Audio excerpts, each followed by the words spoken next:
What's up with it? You watching the Big Mama TV. And yeah, we about to check out this video from the YouTube channel Culture Cover. And the title is Lil C's exposed what Lil Kim did to Biggie before he died. Yeah, man, that's a fool with it, man. What Lil Kim do to Big, man, you know what I mean? I ain't gonna lie though, if Big and Lil Kim had beef, that was probably like some boyfriend, girlfriend type beef, you know what I mean? And yeah, man, I don't know what Lil C's talking about, man. If I can recall, he damn near like snitched on Lil Kim or something, you know what I mean? But yeah, I ain't gonna lie though, Lil Kim was definitely Biggie Rider though. I think she ain't care about nothing. I think she was mad at Pac more than anybody that was in the group, for real though. I'm a real Tupacer, but I ain't gonna lie, I gotta respect the gangster on that one though. But yeah, man, I haven't checked out the video. Don't completely know what they talking about, but let's check it out and see what they talking about. I knew Kim before I knew Big. That's why the situation was that's why it lasted so long, because it was so personal. Mm-hmm. It's not about nothing with court shit, with none of that shit. We're not going to even address that, but it's nothing to do with that. My apology was I wasn't a good brother to her. When Big died, she held me down. And I wasn't acknowledging that the way I was supposed to. Biggie was the type of person to motivate you. He always wanted anyone to succeed. He always wanted everybody to have a better life for themselves. He was just hungry. He just wanted to make the album. If he could get 500,000 fans, he used to say he happy. Check me out right here, yo. We was like on our way to the parking lot, like waiting for the cars to come out. Our car came first, and we was waiting for Puffy's car to come. So when this car came, we all pulled out. Big was in the front, C's was sitting behind Big, and I was like sitting behind the driver. Car just rolled up on the right-hand side and just started shooting holes in the door.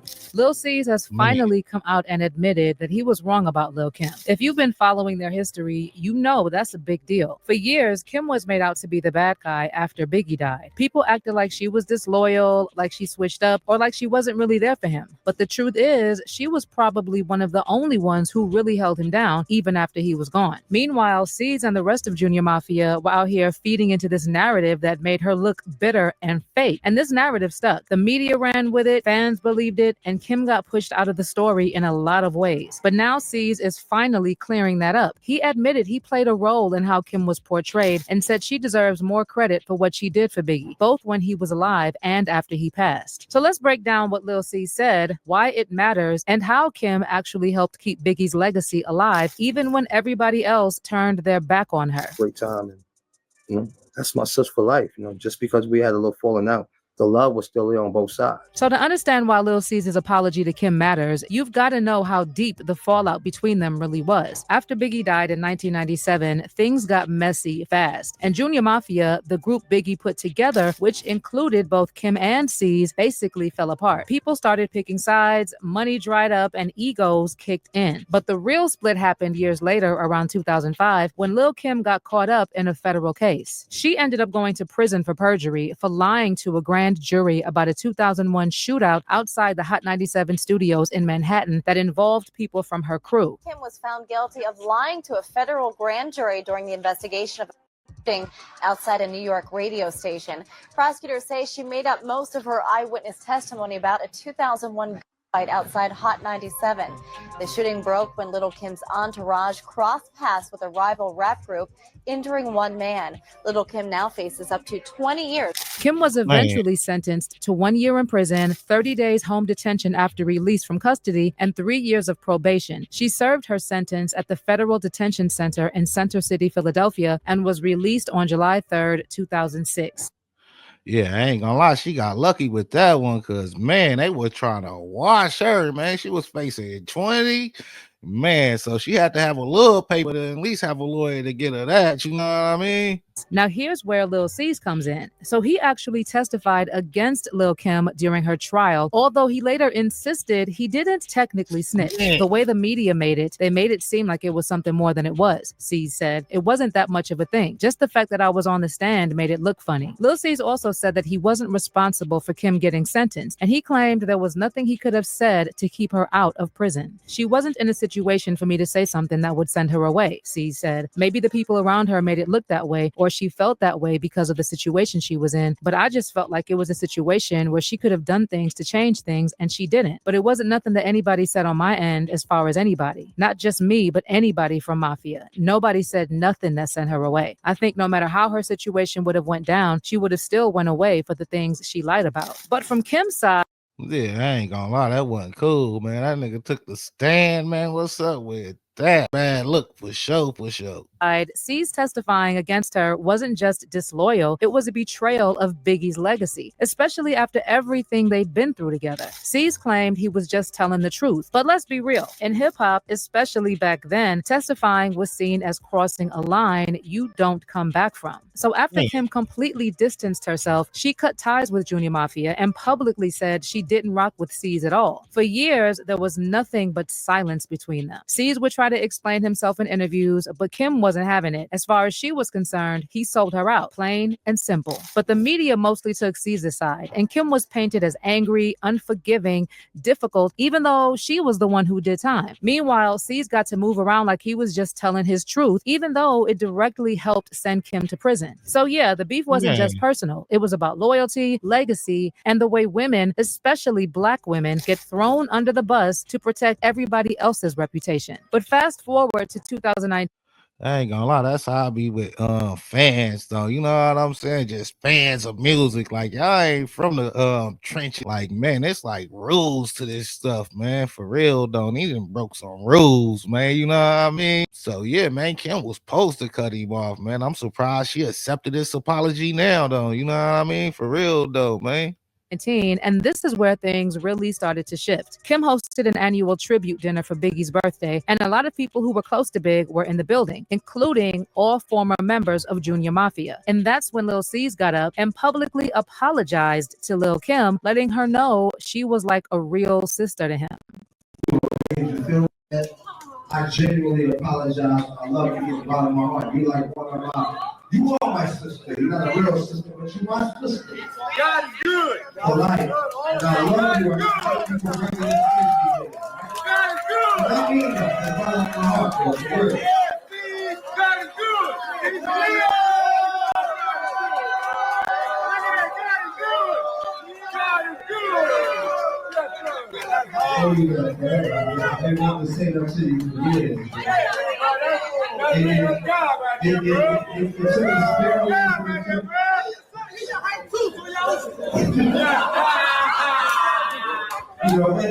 Kim later I bet she would say he a BAN in her head. You know what I'm saying? For real, though. Man, I think with Lil Kim being like a female, she probably a little more forgiving or something.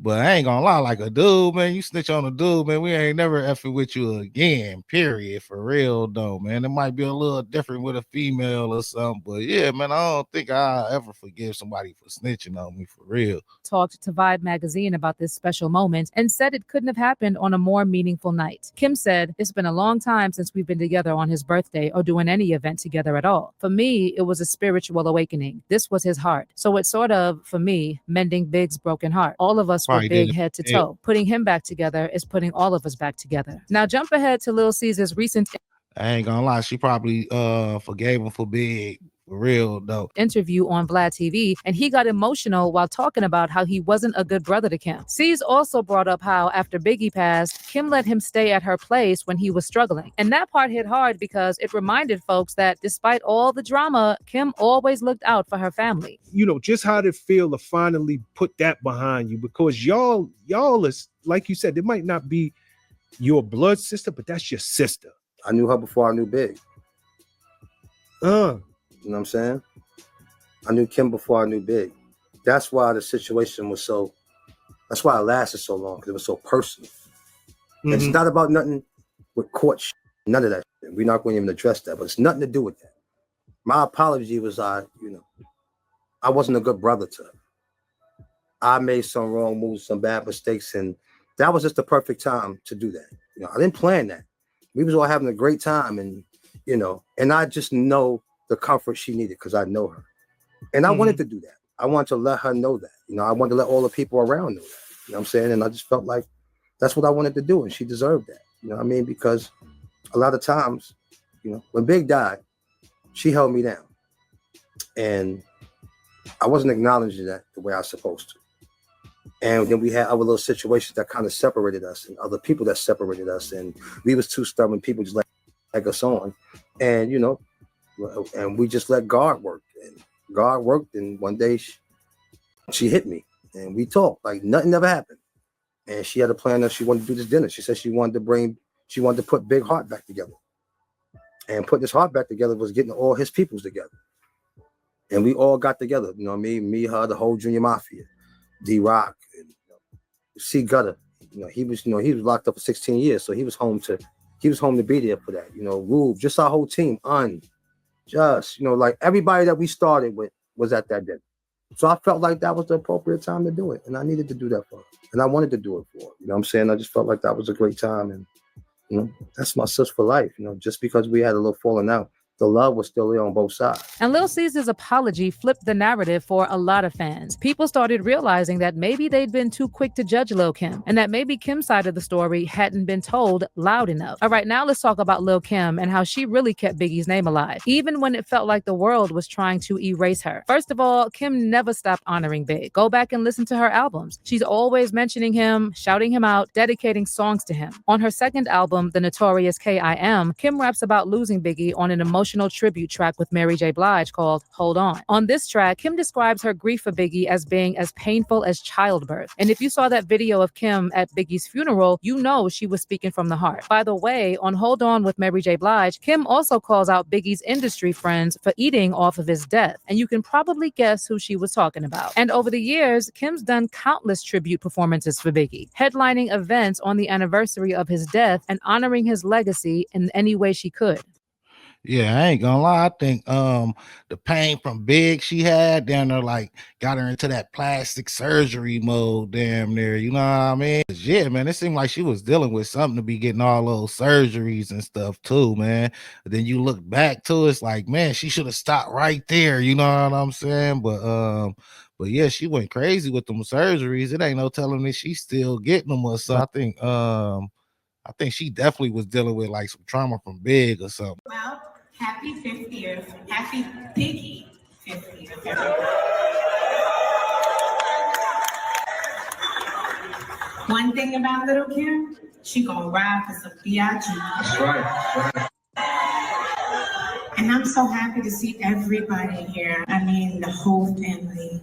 Tiana, CJ, you know, you guys are my hearts. In 2016, Kim dropped a track called I Did It for Brooklyn with Mano, a whole tribute to Bigg and the borough that made him. She's also been the one putting together these B.I.G. family dinners, bringing people together to honor Biggie, even inviting the same people she had beef with. And you don't see many male rappers putting their ego aside like that. And here's the thing, even with all that, Kim's been misjudged for years. After Biggie died, a lot of people either erased her from the story or tried to downplay her role. And don't forget that Lil Kim knew Biggie before the fame when he was himself Christopher. He brought Lil Kim with him from Brooklyn, which says a lot about how he felt about her too. Now, people used to say that Bigg wrote all of Kim's stuff, like she couldn't hold her own. And yes, he helped her early on, sure. But we all know Kim's pen is solid. Ask anyone who's actually listened to her verses. She helped shape the entire female rap lane. No Kim, no Nicki, no Cardi, no Megan, period. But for some reason, Kim just kept getting disrespected by the media. When the Notorious movie came out in 2009, Kim was furious because they got her character all wrong. They turned her into some side chick drama when in reality, she was one of the closest people to Biggie creatively and personally. Never involved with the movie. I was never,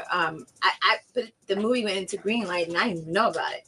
You know, how can you write? This is my dispute with this. Like, how can you write a movie about somebody's life and you don't even talk to them? Like, that's just how can they get your dialogue too? Like, if there was situations, okay, well, this is what happened. Like, or the if it was a big event, right? Then they say, okay, well, but how could they get just every word? Yeah, like how, this is and what how she do you said. know how I touch Biggie? How do you know how we kissed? How do you know how we talked? How do you know what, like, there were certain things that we did intimately that no one would ever know except for me and him, right? You know? And so after the movie went down and, you know, they already picked who they wanted to pick and, you know, they already greenlit the movie and they were already shooting in Brooklyn. I went down there with my lawyers flipping, like, you know, what the heck is going on? Have you seen the movie yet? I've seen a little bit of it. Is it hard for you to even watch It's it? hard for me to even watch it because Right. it's so far-fetched from the truth. I mean, the stories of even him and Faith, and it's so far-fetched from the truth. This story is ridiculously funny. It's like a spoof to me. And then Kim also Man, that's crazy right there. But man, it's a fool though. They trying to like take Kim out of the equation with the situation. You know what I mean? And she was like the biggest thing from Junior Mafia after Big. So basically, she like biggest artist really though when it come down to it. You know what I mean? I think her point of view probably would have been a little significant for the movie. You know what I mean? I don't even think they probably really wanted the real story. They just wanted the marketable story, but the real story probably would have been even better than it was. And to be honest too, man, the movie ain't really fire like that. Yeah, it was cool to watch for like 1-2 times, but it's not like a repeatable type of movie. You know what I mean? also got caught up in label politics. Remember that Monica track, Anything to Find You? Kim recorded a verse for it, but they pulled it last minute because of clearance issues with Biggie's estate, which was headed at the time by Biggie's mother, Valletta Wallace. Monica later addressed the situation on social media and revealed it was really Biggie's mom who blocked Kim from appearing on the track. Monica wrote, I am just finding out what has happened to my single, and myself and Missy are beyond hurt that Lil' Kim was removed. She's our friend, a legend, and Lil' Kim will get the respect she deserves at all costs. The clearance was revoked, and I'm fighting to get it reinstated by the Biggie estate. But Monica later came back with another post saying, I am as thorough as they come, and I love Lil' Kim. Bottom line is Miss Wallace has the final say, and she said no. If we put it out, we get sued. But even after all that, when Biggie's mom Valletta passed last February, Kim was right there at the funeral. And once again, she showed that she can take the high road and put all the petty drama aside. And let's be real, a lot of the hate Kim got was straight up misogyny. They painted her as disloyal, crazy, fake, but the truth is, she was one of the few who really rode for Big through it all. People tried to erase her, but Kim kept showing up in her music, in her actions, in her loyalty. She didn't just keep Biggie's name alive, she protected it. And now, finally, people are starting to see that. At the end of the day, that apology from Lil C's wasn't just about squashing old beef. It was about finally giving Lil' Kim the credit she's deserved all along. But now I want to hear from you. Do you think Lil' Kim was misjudged over the years? And how do you feel about the way she held it down for Biggie? Yeah, man, that's a fool with it, man. Yeah, they doing Lil' Kim dirty, though, man. Like I was saying, man, she the biggest thing from Junior Mafia after Big, though. You know what I mean? So, yeah, if you're a real Biggie fan, her part can be kind of significant or something. So, ultimately, man, the fans got played out of the real story, man. It ain't no telling who told the story or who point of view it was. And if Miss Wallace the one who did it, we know damn well she wasn't there, you know what I'm saying? So, yeah, man, hearing this, they just basically saying the movie is like BS, man, you know what I mean? And Lil C's definitely snitched, though, man, for real. I think she really just forgave him for Big, though, you know what I mean? Because Lil Kim like a real one, for real, though, and she be fucking with, like, crazy dudes, too, man, you know what I mean? So, you know, she, like, gangster damn near for real, though, to keep it on the real. But yeah, man, I think Lil Kim was super legend, though, man. She was like really like one of the first female solidified artists, you know what I'm saying? That was like on some next level type stuff. But her music was a little freaky, but as it went on, though, like her music wasn't really like as nasty as like the first album and stuff like that. She kind of started MCing a little more, you know what I mean? She was pretty polished up, man. So I ain't knocking Lil' Kim. Yeah, man, rest in peace to Big, though, man, for real, though. Yeah, let me know what y'all think in the comments. Thanks for watching. Thanks for supporting. Until next time. All right.